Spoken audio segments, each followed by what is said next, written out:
Good afternoon, everyone. To the next session. I'm going to share my screen. I hope everyone can see it. Good.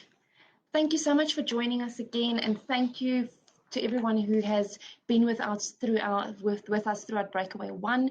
We've been covering doing business across Africa, and we've had sessions on business across Africa, including Uganda, Ghana, and Nigeria.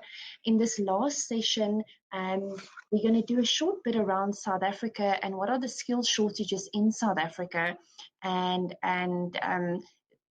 results from the latest survey. We've been running, as a company, as XPatweb, we've been running a survey over the last 5 years to determine what are the skill shortages across businesses in South Africa, and to what extent do we use foreign talent and expatriates to address the shortages. So in terms of the survey, I just want to double check here that everyone can see. Good. So the last survey, which closed earlier this year, we had 220 corporates and multinationals who participated in the survey, and the purpose was to determine the extent of the skill shortages in South Africa and the role of foreign nationals in addressing the shortages.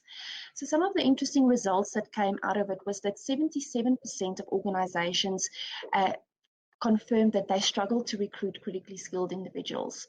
And 76% indicated that expanding their search internationally would help them to find those skills. So they use expatriates to address the skill shortage. And then 81% of participants confirmed that succession planning and skills transfer is a priority for their business. This is, of course, important because we want to make sure that we are building the skills base in South Africa through the foreign nationals that we use. And then when looking at the desired education level, 36% of employers were looking for undergraduate degree candidates and 24% for postgraduate degree candidates. So this is probably the most interesting slide. This is the latest results that shows what are the top 10 most difficult occupations to recruit in South Africa. So at number 1 is engineers at 18%. Second is ICT specialists, then foreign language speakers at 10%. Media and marketing specialists, artisans, C-suite executives, and next is senior financial executives, followed by healthcare specialists, science professionals, and accounting professionals. I've got a slide, I think, towards the end that shows a bit of a comparison over the past few years.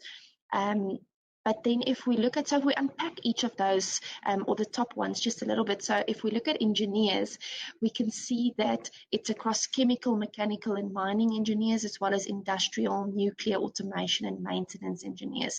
So those are the top engineering occupations that employers in South Africa struggle most to recruit. They're looking mostly for well-experienced engineers with 5 years or more experience, 46%, and a further 37% with between 3 and 5 years experience. And then, not surprisingly, in the engineering field, they're also looking for well-qualified engineers, 42 and 35% respectively, in the undergrad and postgrad category, and then 11% with masters or higher. Then if we look at the ICT specialist, this is spread across IT application development, data analyst, data scientist, software developer, software engineer. This is not surprising with the fourth industrial revolution. We've seen a massive spike in terms of the ICT sector, job growth in the sector. We can see that guys are looking for people with experience, but some employers are also happy to just get fresh graduates with no experience to build up the business, and then, of course, mostly looking for qualified graduates. Then foreign language speakers, this is quite interesting. It really growed from I think 6% last year to 10% this year in terms of industries that are looking for foreign language speaker, mostly French. So this is a combination of call centers who are looking for foreign language speakers to be employed in those call centers, as well as businesses who are operating multinationals and need foreign language speakers to be able to communicate either with head office or with territories across across the world, and French, not surprising, because of South Africa being the gateway to Africa. So we see a lot of the survey participants, in fact, being South African businesses expanding into Africa and expanding into French territories, for example. 100% of the organization's survey reported that finding the correct person for a foreign language job is vital for the ongoing operational success of their business. Next, C-suite executives. So this is your typical C-suite: CEO, COO, CFO, and CTO. This again, we are when we talk to businesses, and in terms of the organizations that look to employ foreign talent when it comes to C-suite, it's usually multinationals or businesses looking to expand internationally, and they're looking specifically for candidates who have some kind of international experience that they can draw from in this next phase of their business. Media and marketing specialists. This has been growing for the last 3 years, where we just increasingly every year see more and more of a shortage in this field. And our previous speaker in this session, Kabir, he was talking about the power of social media for businesses. And I think that we've seen so many changes across the media and marketing field, and the role of marketing in the business has grown exponentially over the past few years, and it's become vital to have the correct fit for the position. And I think it's such a new and emerging field, and that there's lots of opportunity. Some of the specific positions that were noted is sales and marketing, brand category manager, digital media strategists, direct sales professionals, media specialists, and creative designers. So definitely a very interesting field. Artisans, huge shortage of artisans, and as you can see on the right, it's definitely across guys with relevant industry experience. Some of the occupations noted is electrician, fitter turner, instrument specialist, artisan, millwright, automation specialist, and refrigeration and air conditioning mechanic. We see these occupations reflected on the critical skills list and able to get a special visa for those professions into South Africa. Some of the most onerous factors that organizations noted specific to South Africa is applying through the South African embassies abroad. They all apply slightly different requirements and rules, which is an obstacle to obtaining a visa. Often the occupation that they need to recruit is not reflected on the critical skills list. That then means that they need to look at other visa categories to be able to attract that skill into South Africa. So that's an obstacle. And then specifically in the critical skills field, you would need to do a professional body registration and a SAQA evaluation certificate. And those processes are seen by some employers as being quite cumbersome, depending on the country that you're recruiting from and the skill that person has. So I wanted to share that as some of the results from the latest survey, and share that with participants to see what the skills landscape in South Africa looks like. We're hoping to launch the same. I've popped in the discussion group there just a link to the full survey results if anyone's interested in that and wants to have a look through that. Anyone who has businesses that are looking to expand into South Africa, it would be relevant for you to know these are the skills that multinationals and businesses typically will recruit from outside. It's not that South Africa doesn't have those skills, but the demand outweighs the supply of those skills at the moment. There is a draft list that's been published. Public commentary has just closed now at the end of March. So we're looking to have a new critical skills list towards the end of the year. And that's really the list that businesses can use to attract foreign talent into the country. Where a person doesn't fit on or their skills aren't reflected on the critical skills list from an immigration point of view, it would mean that they have to apply for a general work visa. A general work visa has a process where you first need to apply to the Department of Labour in South Africa to prove that you've tried to find a local skill, of course protecting the local labour market with quite high unemployment rates. Government wants to encourage you to first employ locally before you look at foreign skills. And if you do look at foreign skills, it's of course vitally important that you have a program in place to ensure that those skills are transferred to citizens and permanent residents of the country.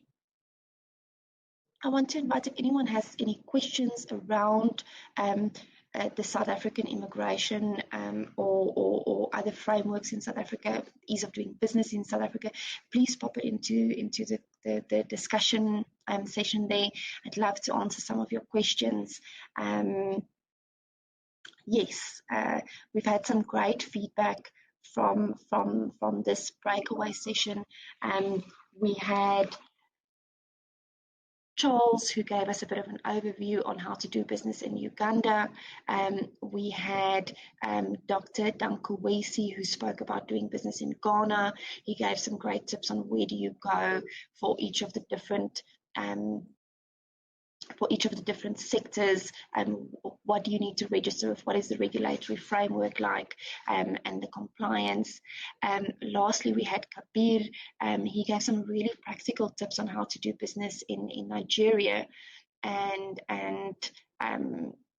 what are some of the factors. I mean, interestingly, he raised that in his business, he encourages guys to look at employing young talent, inexperienced talent, unqualified talent in often cases, and saying he looks at skills when he employs to get guys who are problem solvers and hard workers and can come up with ideas and solutions when he recruits, and that is certainly so. If we look at the critical skills list, employers definitely seem to still have a very traditional approach, and which is important in certain technical and skilled positions. You of course need to get someone who has experience in a certain field, but for other occupations, it's more and more becoming acceptable for employers who look first at skills and then bringing them into the business and harnessing those skills,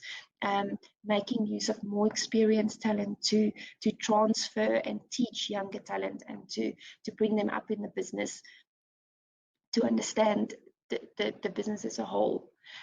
So those are some of the interesting facts. I don't see any questions coming up, so I think we will leave it at that for now. We are now going into a networking break, so guys can go to some of the different tables to see which of the speakers are there. So if you, on the left hand side, if you click on lounge, you'll see there's different tables. You can see who is seated at a table, so there should be some of the speakers seated at the tables. You can join a table or listen in on a discussion if you'd like to there. I see I've got a question here from Rajen. Is SA on par with the rest of the world when it comes to immigration laws, and are global laws change all the time, like age? So South Africa has a rather stagnant immigration law. It hasn't changed much throughout the time. There's been some tweaks, but the basis of it has remained the same. So we've got the three basic work visa categories, if you will. There's an intra-company transfer visa, which is largely used by multinationals, and when they're transferring talent from one branch to another. The critical skills visa category, which is what I covered in terms of the survey, and then the general work visa category, where you have to motivate why you need to bring in foreign talent. I think there's a lot of changes that's happened in terms of global immigration laws. We've seen with COVID and remote working becoming very relevant, some countries have brought in the Nomad Visa, where you can work remotely from countries. We've seen Portugal and Mauritius jumping onto that and using it as a way to attract high net worth and professional individuals to come and spend their money in their country. So I think that's been very innovative. And there's lots of citizenship by investment programs, and they are being tweaked ever so subtle to be able to attract foreign direct investment and to grow the economy in creative ways. I think South Africa has been less creative in that sense, and probably the African continent as a whole. We've got quite stringent immigration criteria to, and I think largely to protect local employment and local jobs.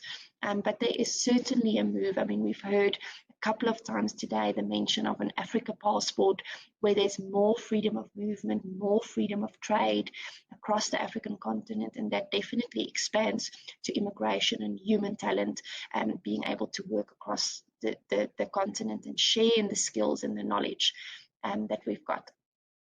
I hope that answers your question to a certain sense. We are out of time, but thank you, everyone. Please go into the poll section to rate the speaker and to give us a bit of feedback. Please go to the lounge to join a table. I'll be there. I'll be at one of the tables. So if you want to ask me specific questions one-on-one, please come there. And then the next session will then start at 13:25. So you'll need to exit this room and then go to the auditorium to see what session you want to join next. Thank you again to everyone for joining us, and I hope that you have found Breakaway 1, how to do business in Africa, useful, and we look forward to chatting with you more.